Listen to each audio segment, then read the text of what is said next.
Now you can get the correctly graded coins. You can get them correctly identified for the very first time. The very first Silver Eagle. And like I said, going into 2020, the first year of issue has been impossible to find anyway. Now with this new information, I mean, it's what's the technical term? Katie bar the door.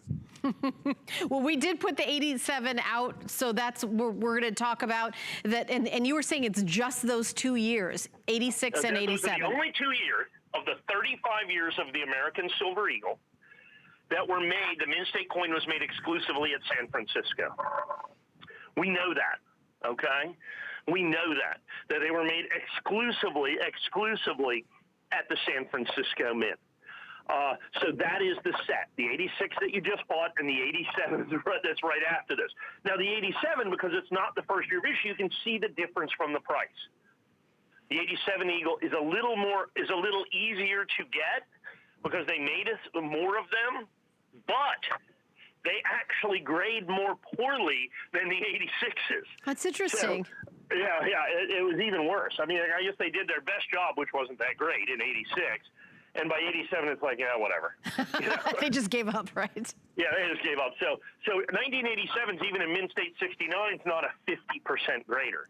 In other words, Mike, are you going to have any Mint State 70s for 1987 on the website next week? No, I don't have 86s or 87s right now. We're getting a count on those. We need those finalized. Yeah. I mean, you know, because they're such valuable coins, NGC's great about that. They want a couple of pairs of eyes on that to make sure. Right. Because they understand that instead of a $189 coin, it's $1,000 or $1,500. Exactly. Instead of a $139 coin, it's an $800 or $900 or $1,000 coin. Right, and so, also for everybody watching at home, the difference between a 69 and a 68 is like also you could drive a train through. At that point, they're graded what's called Gem BU. And in all honesty, even the Gem BUs, they're not going to be really much less money. Right, I was going to say, yeah, this is really the deal. I mean, understand they're each an ounce of silver, so you've got silver. So now you have, you know, the design of the American Silver Eagle's changing, so that's created incredible demand in the Eagles. The 86 was the first year of issue. The 87 completes the San Francisco minted Mint State set, in essence, when it comes to exclusively minted San Francisco Mint State Silver Eagles. And then, of course, you have silver doubling. You've got all of those things in the marketplace, and they become instantly collectible. So even the Gem BUs are going to be like the 87 Gem BU. I mean, it's going to be every bit of $119 probably. The 86 is probably going to be, even in Gem BU, probably $149 or $159. So the premium that you're paying for Mint State 69 is really minuscule. Oh, yeah. Let's say you'd pay for Mint State 70s. And now you have correctly identified coins for the very first time. Right. You've got correctly identified coins for the very first time in the entire series. That's critical for you to understand. If you already own the coins, you're going to have to recertify them. Right. This really would be the only way to have that complete collection of Silver Eagles, right? Bookending is to have this one. Right? Correctly identified. I mean, you can have the 86 and 87. They are what they are, right? But you've correctly identified. I mean, that's going to be the next level of collecting is to have this one.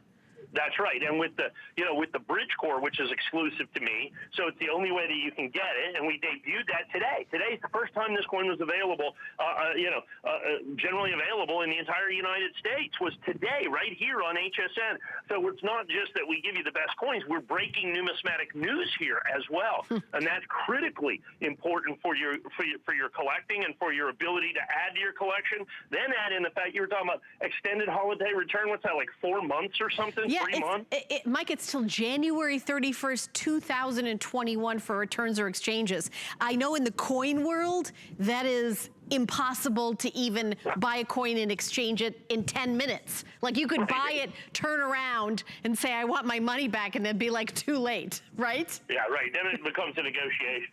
Right, yes, I know. So you've got until the end of January. I mean, I think we're thinking coins, like everything, are definitely giftable to buy now and give as a gift for the holidays is the concept. There's absolutely no doubt about it, particularly in our exclusive holders, particularly with the new information, the treasury letter that comes with this. I think it's a wonderful addition. Now we've kind of changed the letter insofar as we put it on one piece of paper. So it's front and back. So the front is the letter and the back is the numbers.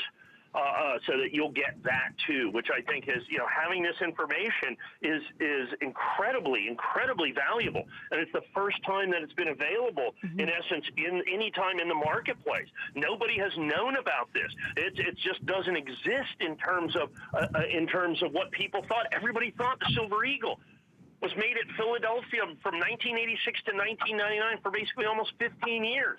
They couldn't have been more wrong. They were off by a factor of 1 trillion, because zero. Divide by zero. And by the way, Mike, when you say everybody thought, that includes people like you who know everything about coins. That to me is the amazing part. Right, and so, I mean, in essence, and it's not like the government went out to fool anybody. No. People just made assumptions. Exactly, and they didn't ask the questions. And so we asked the question, and the answer came back and absolutely floored us. Right, and then you were like, I want that in writing. Right. Well, that's what we do. We make these Freedom of Information Act requests, and then eventually we get a letter that says, okay, here's what you want to know, or nothing. We refuse to give you your answer. Really? And part of the letter says that, as a matter of fact. It says, look, the United States Mint is not obligated to do any research for you. If it's readily available information within the Mint, we will provide that to you, but we're not going to go out and do a bunch of crazy stuff to do your research for you. Right. If that makes sense. Right, but they might be okay to confirm something. That's right. It says, thus, because you are requesting the United States Mint reform research services and answer interrogatories rather than provide agency records, your requests are not valid for Freedom of Information Act requests. Nonetheless, the United States Mint will give you the following information.